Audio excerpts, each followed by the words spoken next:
providing youth with sports and cultural programs. His administration also instituted a zero-tolerance policy for corruption. As president-elect, he can now take his anti-corruption agenda nationwide, and we look forward to hearing more about his plans. El Salvador is in the midst of an insecurity and economic crisis. It has the misfortune of being caught in between South America, the top drug-producing region in the world, and the United States, which is one of the top drug consumers. Violent street gangs and transnational criminal organizations have destabilized the Central American region. This insecurity has stifled economic growth, and a decade of statist economic policies has worsened El Salvador's economic health. According to the Heritage Foundation's Index of Economic Freedom, El Salvador's economic freedom score has declined during the previous tenure of the government that preceded the current one, from 69.8 in 2009 to 61.8 in 2019. And this government's legacy leaves a legacy of anemic economic growth, weak government effectiveness, and a large surge in violence, homicides, and drug trafficking. Now, we commend the President-elect's support for Venezuela's Juan Guaido, and under the President-elect Bukele's leadership, El Salvador will no longer be an active supporter of Maduro's criminal dictatorship. Judging by the large social media following and the presence in this room, the President-elect needs very little introduction. On June 1st, he will be sworn in to office as El Salvador's next president. And we are looking forward to the next 5 years of his administration. So please join me in welcoming to the stage President-elect Bukele.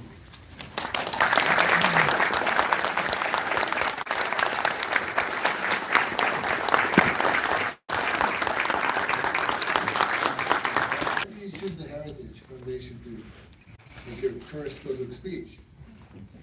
And I would say the things that the president of the Heritage Foundation just told me.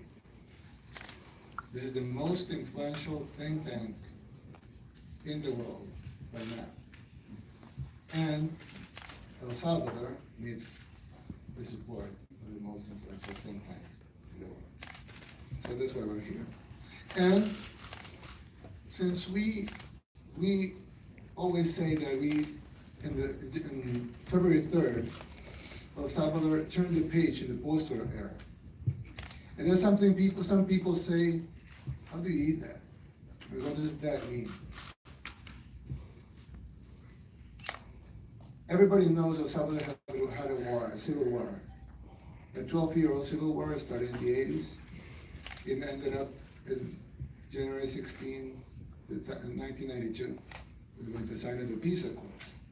But actually, we ended the war formally, but we never ended the war really. After the peace accords, the two sides of the war, one represented by Arena, and the other one represented by the former guerrilla, which then became a party, the FMLN, they continued to run the country for 27 years. They signed their peace accords, they're fine now, let's go somewhere. They signed their peace accords, they're fine now, let's go somewhere else where they need. Born in 59, we went in all groups, we went in women, men, young, old, rural, urban, rich, poor. We even won the kids election. Really? By 61%. It's not official, but it gives you a thermometer of the future. And we won the international votes. Salvadorans voted for us 80%. 80% of Salvadorans voted, living abroad, voted for us.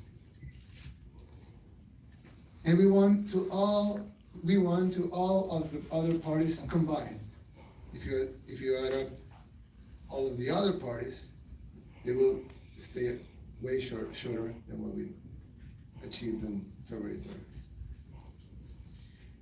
But the reality is that we got a big win. But at the same time, there's still a lot of power in the two sides that made the Civil War. They still control the National Assembly, they still control many of the institutions that make our government work, and that's the way a democracy works. But at the same time, it's one of the challenges we'll have to face if we want to move the country forward, and we want to really turn the page from the post-war era. Now, there's something very important, and that's why we're here. El Salvador's relationship with the United States has eroded in the last 10 years. By matters of ideology or by matters of lack of pragmatism, we just forgot that we have a third of our population in the United States, that we use the US currency as our own currency, that 80% of our exports come to the United States, and that 80% of our imports come from the United States. So we were making the right decisions. Now we want to make the right decisions, and we want to improve our relationship with the United States as best as we can. How? Someone will say. And actually, we have so much in common. We want the same things that most Americans want. We think 90% alike of what America thinks. And if you see, we enjoy things like free enterprise, limited government, we like freedom of speech, we like democracy. Actually, if it wasn't a democracy, we wouldn't be here. And it was because of a great international observancy of the elections that we didn't have a widespread fraud that would have prevented us from winning. So now the challenges that we face can be solved with the same recipe that were solved here in the United States. I've always said that Washington is my favorite city in the United States. And it's not because it's the most beautiful or the one with less traffic. but just because of the fact of the vision when it was built. When Washington was built, the US was a poor country. And they built this huge, beautiful city as their capital. So they will impress foreign dignitaries. The wisdom of doing that is not by doing that itself, but the vision of what they wanted to achieve. Probably in 50 years, probably in 100 years, but they were sure there will be a world power someday. When we go back, probably wasn't a popular decision. But when we look back, we'll see what was the correct decision. And right now, the United States is the most powerful country in the world. So it was a vision that turned into reality. Now, our vision is not to be a superpower. We're too small.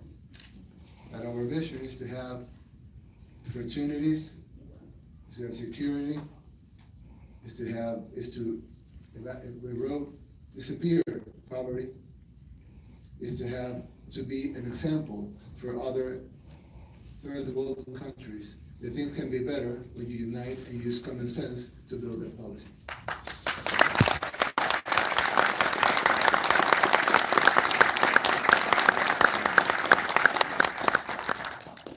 So when I looked at the future, and like I say to some government officials we're having meetings with, we just had a meeting with the president of Mexico. When they ask us, what do you need? We can send you aid.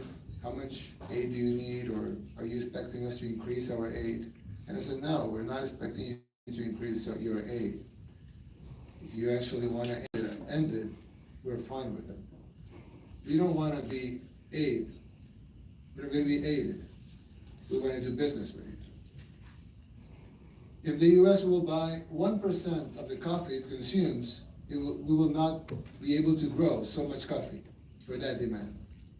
If the United States will buy 1% of its sugar to us, we will not be able to produce so much sugar. So the reality is that the US can send us $1 billion in aid, but that will make a real difference. But if the United States starts doing business with us, that will really make a real difference that is solid. And that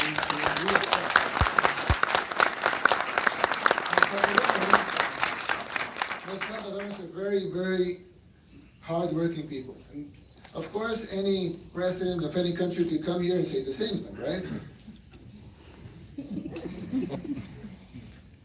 But this is true. Salvadorans are very, very hardworking people. So when we speak about immigration, for example, we have a common ground. You could, when you talk to somebody, or when you try to make a deal with somebody, you could focus on your differences, or you can focus on the common ground. If you focus on your differences, you will fight. If you focus on your common ground, then you'll find solutions. Now we have common ground. We know the origin of immigration is lack of opportunity and violence in our countries. That's the origin of 90% of our immigration. The rest is professional immigration or investment immigration. The 95% of our immigration is violence and lack of opportunity in our countries. I say our countries because I include Mexico, Guatemala, and Honduras. In the countries where immigration originates. Why would somebody flee his home? Why? He has everything. His family, his language, his habitat, the country he knows.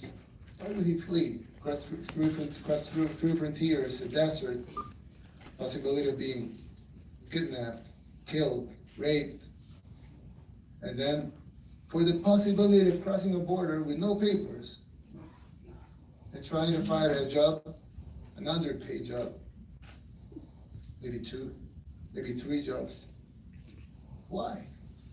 Doesn't make sense only if it's the only opportunity, if it's the only choice. So that shouldn't be the only choice. Now, what if we provide opportunities back home? Someone will say, yeah, that sounds nice, but how would you do it, right? Well, it's actually easy if you understand how the economy works. The real investment is private investment. But private investment has to be lured. And the way the private investment can be lured is by setting the right rules, the security that those rules are not going to be changed, building the basic infrastructure, limit the government to what the government should do, and corruption, and promote your country. And we're starting to do that, even before we're sworn in. So we're planting the seeds now. So when we start the government, we kind of start to reap what we sow. Now, some countries would come to the United States and ask for handouts. But a handout is like giving a drug addict money. He will go out and buy drugs. We don't want any handouts. Actually, we're ready to refuse aid if we will jumpstart commerce. We do want to do business with the United States. Our greatest and most powerful ally, at the country where a third of our population lives, a country that shares so much with us, and a country we're so close, it's actually easier to come from El Salvador to Miami than from New York to California. So we hope for a new era, not only in El Salvador, but in our relationship with the United States. Some people have said, oh, but the current administration has said some bad things about your country. And I would say, but the best way to answer is not getting to a fight with your greatest ally. The best way to answer is to make your country better. So then the speech will change. Because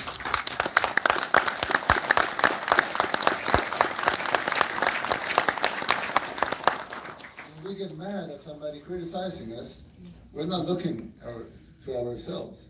I mean, we're not looking back to our country and say, we should start criticizing our country ourselves, so we can get better. Nobody can get better at something if they don't accept they're doing things the wrong way. So we want to start to do the things the right way. And I'm sure, as President Andrés Manuel López Obrador said in Mexico, the only way we'll stop immigration is if we create opportunities. And he said he is committed to end immigration before his 6 years term. So I would say that we're committed to stop immigration before our 5-year term ends.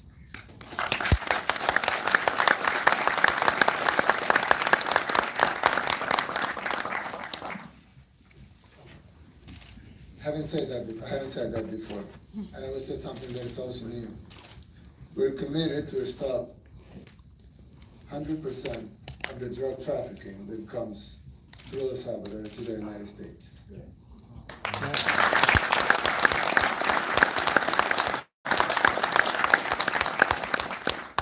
We already have a plan, and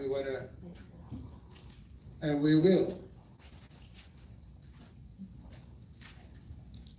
We will make that plan work, and we will show the rest of the countries that if you put your will into something, if you put your resources into something, if you use common sense, and if you stop corruption, things can be done fast, and you can become an example for the other countries to do the same.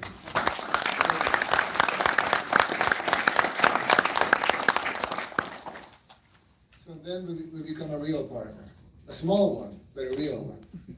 So if we're a partner, we want to be treated as well as a partner. And more than a partner, as a friend. We're friends with the United States, and we expect the same from the United States to us. We're going to end immigration, forceful immigration. And we expect the United States to help. Not because they're going to send us aid, but because it's a common interest. We want our talents to stay in El Salvador. And we want some of the talents to come back to El Salvador.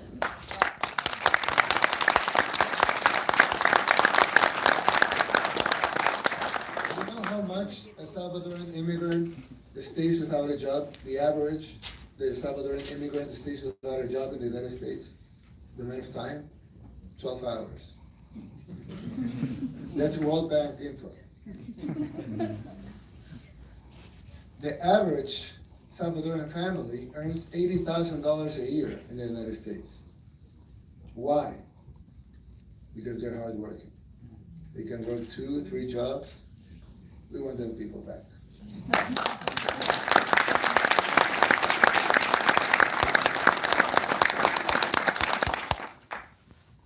But we want to establish more trade. We want the U.S. to buy our products. We will buy their products too. We can be small, and we cannot a small dent in the U.S. economy, but we could be an example of the relationship that the U.S. could have with other countries, and how a small country, which is in the third world, some say it's a developing country, some will say it's not developing.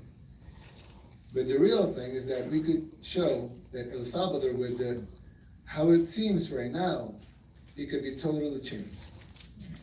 But if you turn on the TV, if they're talking about El Salvador, they will be talking about gangs, violence, caravans, corruption.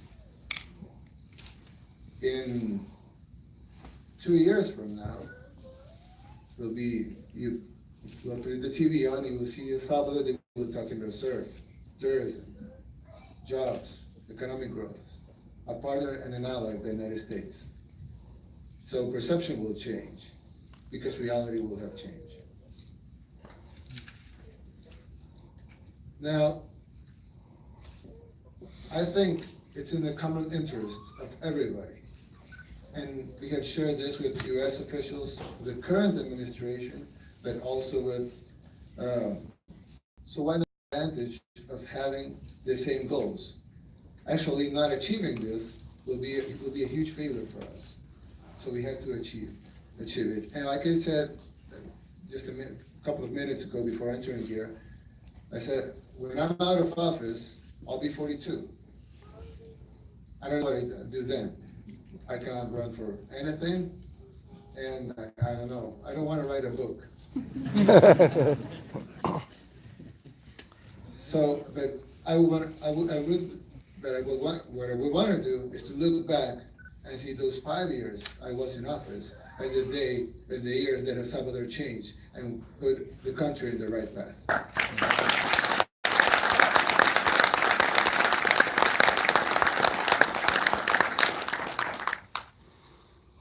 It sounds impossible, but it's not.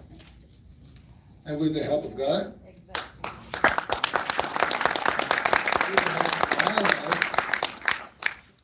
and with the help of all Salvadorans, even the ones in the opposition, especially the ones in the opposition, I'm sure we can make El Salvador an example for the world. Thank you very much.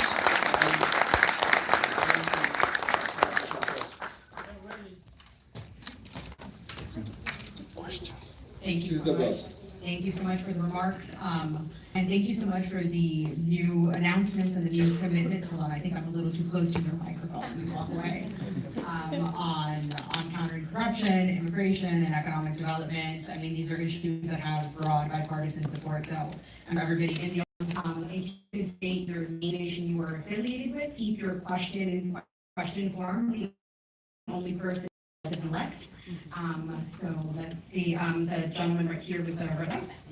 Wait, and also please wait for the microphone to come to you. Thank you. Thank you very much, Mr. President. Bosco Marti, Executive Director for Mexico and Republic and the Inter-American Development Bank. You just visited Mexico. You had a great meeting with President López Obrador. And you have both envisioned that as a priority of domestic and foreign affairs to address these root causes of migration. So migration is not a necessity, but rather a decision. How do you envision this partnership with Mexico and your neighbors? And what role you think that that international financial organizations such as the IDB or the World Bank can play a role in this? Thank you very much. Thank you. I think the biggest shame a country can have is having its own population fleeing. So when we see migration, we see it as somewhat like a normal thing, and the U.S. should take all the people that are fleeing our country. But the fact is that we should be ashamed of that. I mean, why people are fleeing our country? People should be proud to be in our country, to find opportunities there, to not be threatened that they will be killed if they stay. So I think President Obrador and I, we both share that we cannot allow this to happen anymore. And of course it will be a process, but we want it to be a fast process. And we want to end immigration. I mean the forceful immigration, of course, was just 90% of it. We cannot allow our countries, in a huge, rich country like Mexico, for example, cannot allow its population to be fleeing because of lack of a job. So we will invest in several issues. We're creating jobs in the rural areas in the south of Mexico, in Guatemala, in Honduras, in El Salvador. We will invest in education, in safety, in lower the crime rate, in lower drug trafficking. We'll invest in infrastructure, productive infrastructure like railroads and ports and bridges and schools. Things that will have a return, economic return or social return. We'll invest in energy projects. And we'll invest in the areas that investment has been neglected for the last 30, 40, 50 years. So we're very confident that if we work together, we could do it separately, right? But if we want to achieve real results, we have to fix the four countries. Now I can speak for El Salvador, and I can only speak for El Salvador. I can only speak a little of Mexico because I just spoke with the president. But the fact is that we have to change the way we're thinking about immigration. I think we have to stop looking if it's someone else's fault. It's our fault, and it's something that we have to fix, and it's something that we can fix. And the IDB or the IMF or the World Bank or and the Development Bank, they're eager to invest in this. They want to do it. They have studies, solar studies. Information is everywhere. We have all of the information we need. The capital is there. The human capital is also there. The land is there. The common sense is there. I think what we have been lacking all of these years is common sense, the political will of doing things, some vision. You don't need a huge vision, but some vision, and too much corruption. You have to tackle on corruption. If politicians are there to steal money, then we'll never get to anywhere. No money will suffice if politicians are stealing the money. But I guess I've always said that the money will suffice if no one is stealing.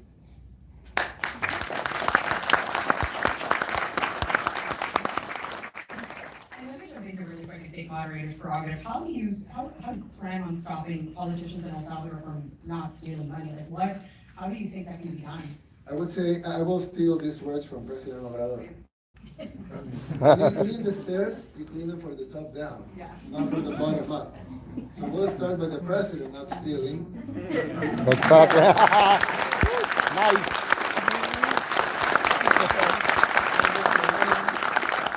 Cabinet members not stealing.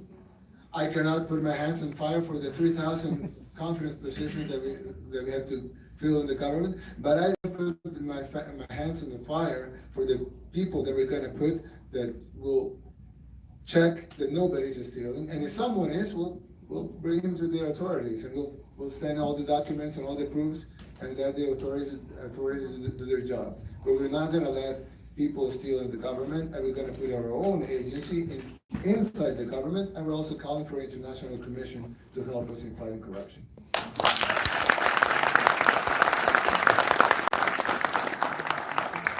Let's move really quickly to the right side of the auditorium, my right, your left. Apparently red is a very popular color for ties today. The gentleman here in the front. Thank you. I'm Dan Erickson with Blue Star Strategies. Congratulations on your election. Thank you for being here today. I hope you do change your mind about writing a book. I want to ask a question. It's meant to be a friendly question, but maybe it's a tough one. I don't know. The previous government, or the outgoing government, changed relations with Taiwan in favor of China. And I would like to know how you're thinking about the China question. Would your government think of reversing that decision and going backwards to diplomatic relations with Taiwan, or how do you see that evolving in the future? Thank you. Thank you. That decision hasn't been taken. But we haven't spoke about that. We just had a meeting about it. China's not playing by the rules. They don't respect the rules. They don't respect the rules of commerce. They go in, they do projects that are not feasible. Then they left the countries with huge loans they cannot repay, and then they use that as leverage. They manipulate the currency, and then they want you to respect their manipulation of the currency.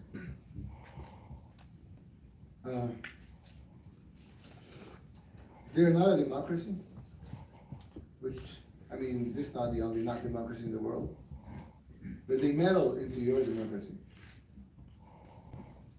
So we want to be friends with China, but China has to be friends with us.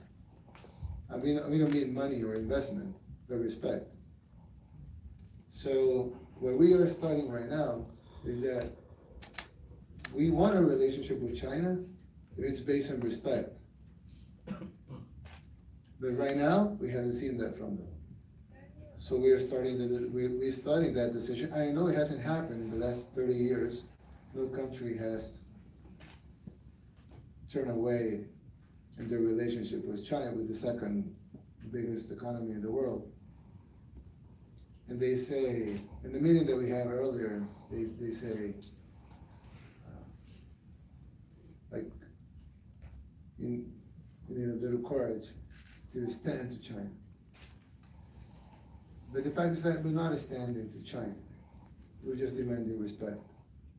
And if they respect us, we can have a relationship with them. If they don't respect us, we cannot have a relationship with them, even if they are the second biggest economy in the world.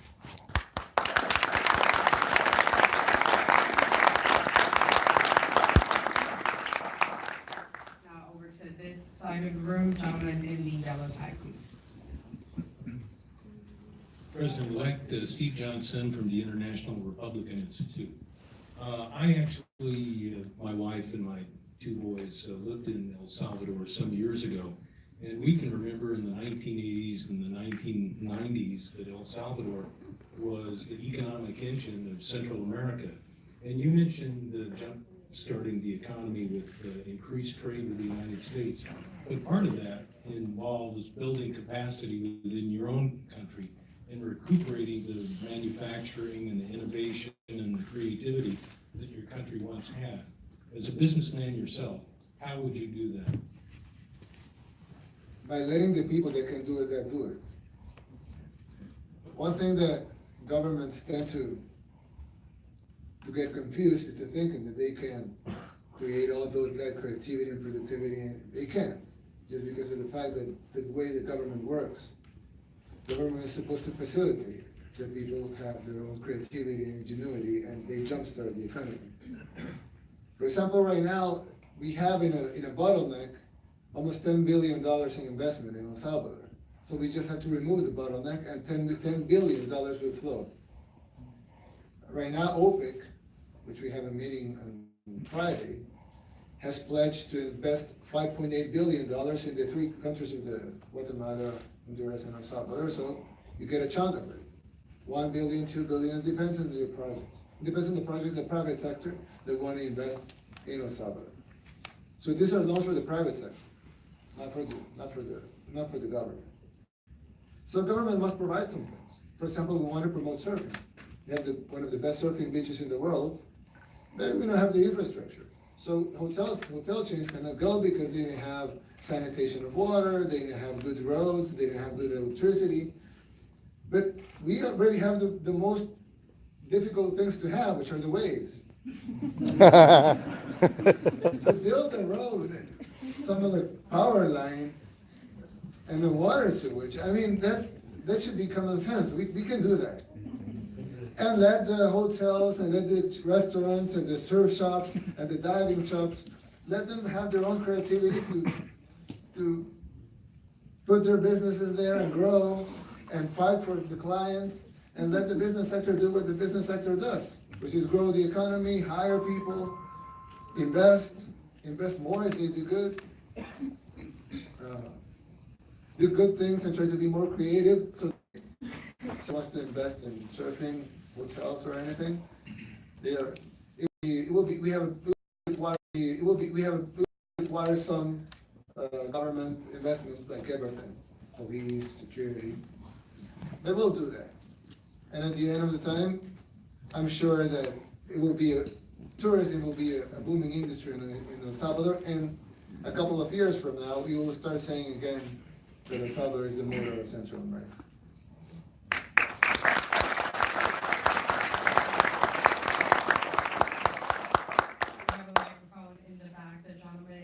With the suit, glasses, right there, who's been very patiently waiting.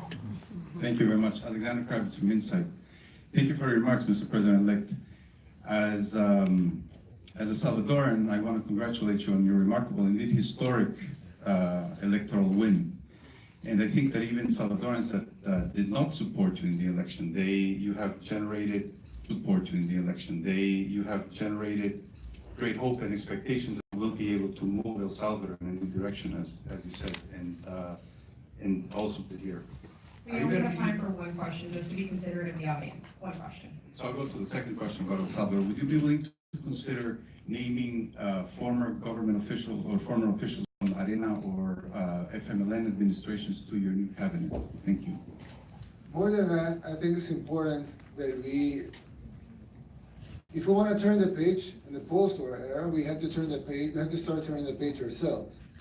So if we start to fight with our former electoral adversaries, then we're not giving the example. So actually on Monday, I'm meeting with the president of Arena to find some common ground in the National Assembly. I bet we have 100 things we don't agree on, but I bet we have 200 things we do agree on. So let's keep the 100 things we don't agree on for later, and let's approve the 200 things we agree on Monday. So right now, we haven't taken decisions of the cabinet, but of course, there's capable people in the right and the left.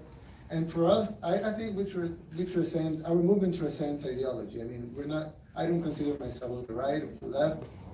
I just think, if you ask your kids, do they consider to be on the right or the left, they will say that. I don't care. So they want pragmatism, they want solutions. I mean, fighting against corruption, is it from the right or the left? Investing is from the right or the left? Everybody wants investment, private investment. Is it the right or the left? Well, you can say right if you consider the left like communism, right? Is it liberal or progressive or conservative? I mean, everybody wants in private investment. So we really want to focus on the things that we share and not focus on the things that we disagree. And of course, there's very capable people in the right, and there's capable people in the left, there's capable people in the center, and there's capable people that have never been in politics because they have never trust politics.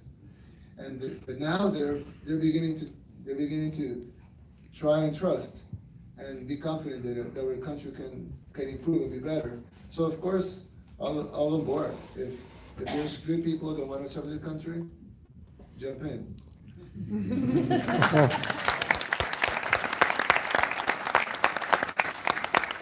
You're collecting job applications on the way out, correct? Okay, all right, just making sure. We have a gentleman here. They are not very well paid, though. No. They're not. So it's a kind of sacrifice, but you're allowed to sacrifice. There you go. The gentleman right over here. Thank you. First of all, congratulations on an amazing victory. Those that didn't believe now are believers. But I have a question for you.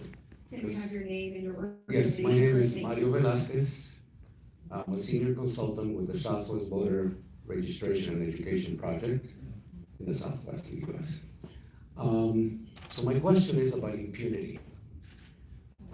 I haven't heard you speak about impunity, but I'm assuming with everything else you said, impunity is included. So I want to hear from you, Mr. President-elect, that you will be firm and uncompromising when it comes to acts of impunity that we have in El Salvador, cases like Jose Luis Merino, who act in.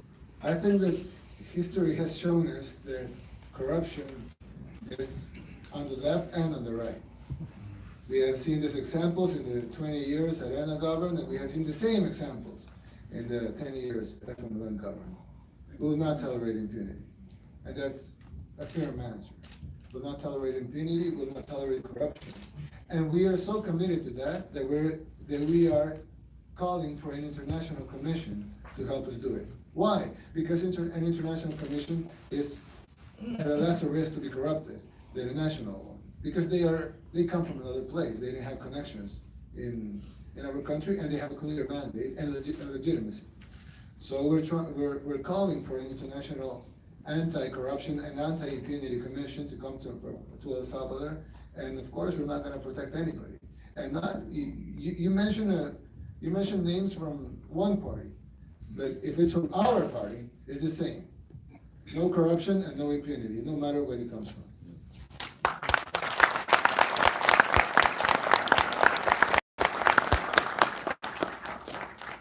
We have a gentleman in the back right here with the pink tie has been waiting very anxiously.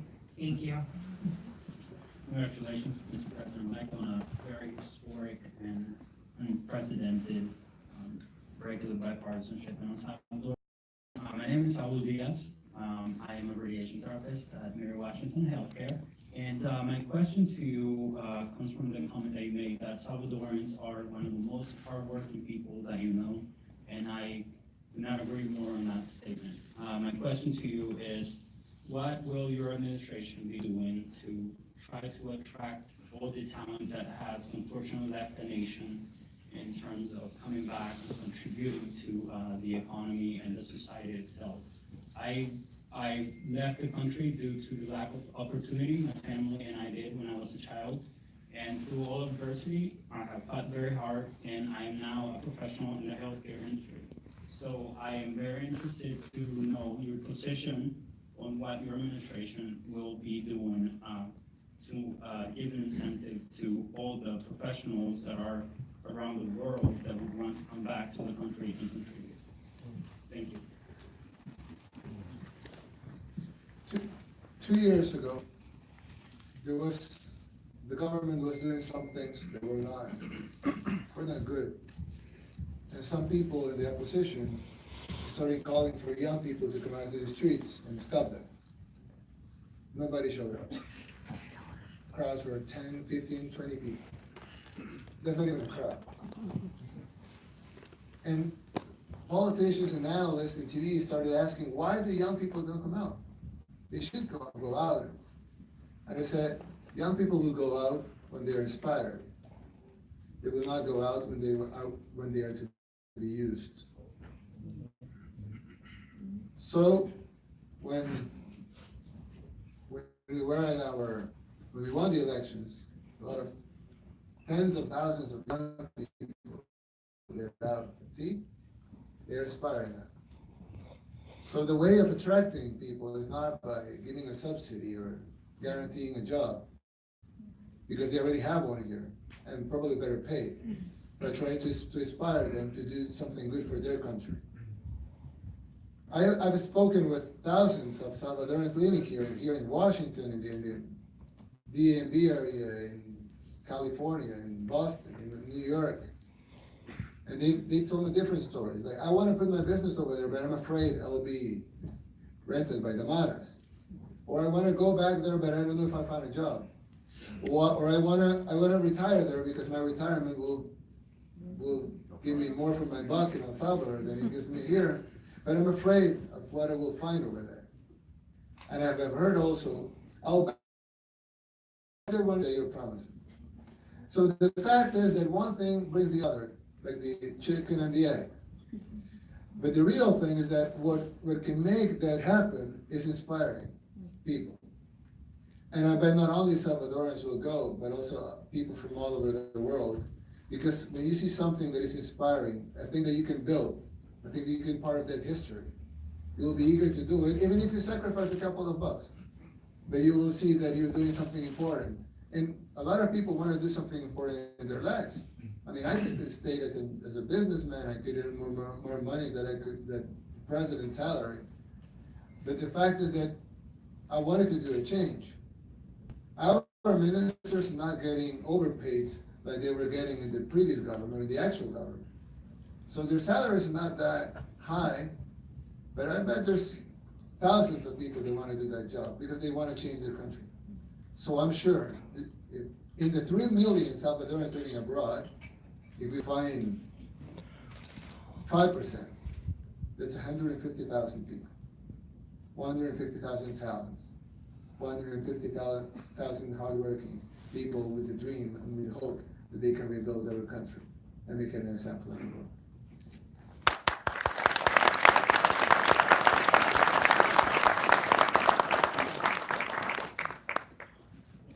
We have time for one more question, just to keep things running on time today. I'm trying to think where the hands that have been up for a while. Gentleman there in the pink tie. The woman has the voice. The woman has the voice. Yeah. You Totally totally as as a a gentleman. I really? Yeah. Yes, you did. Yeah. I'm so sorry, I did not do Yeah. it on purpose, so, sir, I'm so sorry, thank you very much. Hey, there you go.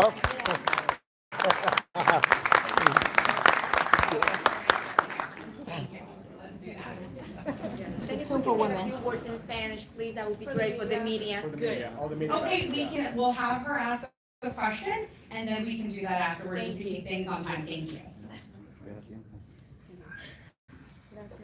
Hi, thank you. My name is Alessandra Clara, and And a common sense market. I mean, if he sells shoes, he wants people that buy shoes. That's very easy to provide. And right now we live in a world where, for example, Central America, Nicaragua is in such troubles. They lost 40,000 jobs. They just lost 40,000 jobs. Guatemala is in political turmoil. Also Honduras. If I wanted to invest in Central America, I would invest in El Salvador. And if we have the right rules,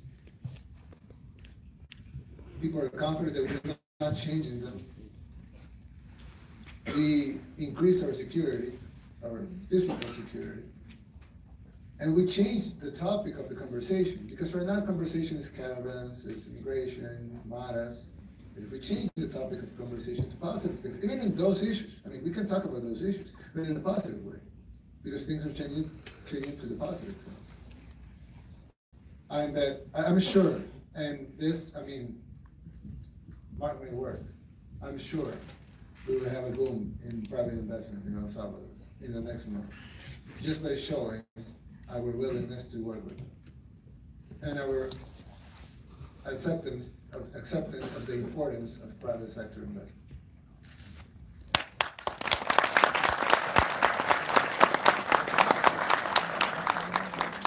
I was told I had not called on enough ladies, and I deeply apologize for that, because I was not on purpose. We're gonna call on one more lady, and just to kind of, and we're gonna take things a few minutes over, but I hope that's okay with you. I think we've seen, right here in the front, with the blazer, thank you. She'll be our final question for today, thank you. Thank you. My name is Lucia Tremino, I'm the mayor of the town of Brentwood. My question is, you have explained a lot of investment, and I would like to know, what is the focus? What is the industry focus that you want to have? What is the administration is going to, what are the sectors that you're planning to bring to El Salvador? All of them. You know, we did some promises, big projects, an airport, expanding the port, both of our ports, a railroad.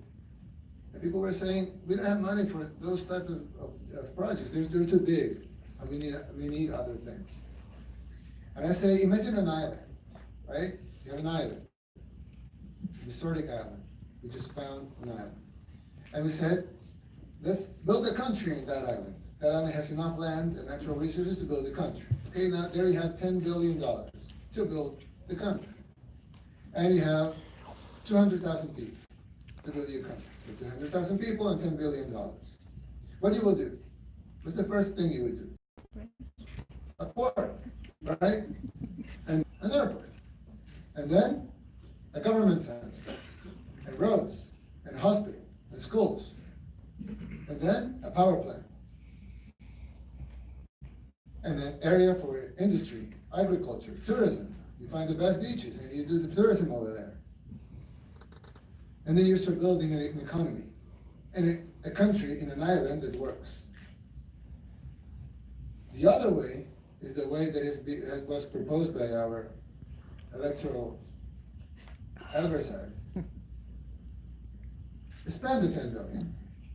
Start giving free food, free things, handouts. The next year you will have $9 billion. You just continue to do that. In 10 years you have nothing. You will have no port, no airport, no roads, no schools, no hospitals, no government center, no tourism area, no agriculture, no industry, no jobs, and people will expect the handouts where there's no more money, like in Venezuela. Yeah. So there's no more money to give. So what will happen? The country is in bankruptcy. So what we're gonna do in El Salvador is do the right thing. of course, the example I just did is an smell example. You have to scale. But what we're gonna do is the common sense thing. We need a railroad. It's ridiculous to go from Bangor, you take 8 hours. I mean, you should take 1.5. So we will build the things necessary for a country to work, and the investment will flow. Who said this? Kevin Costner? Build it and they will come? We'll build it, they will come.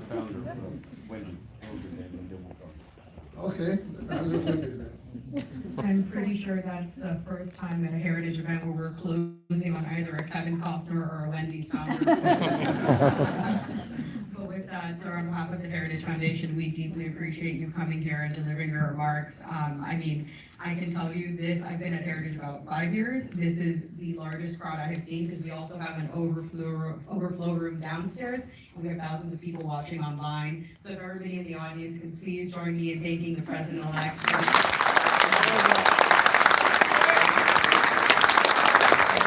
¡Sí se pudo!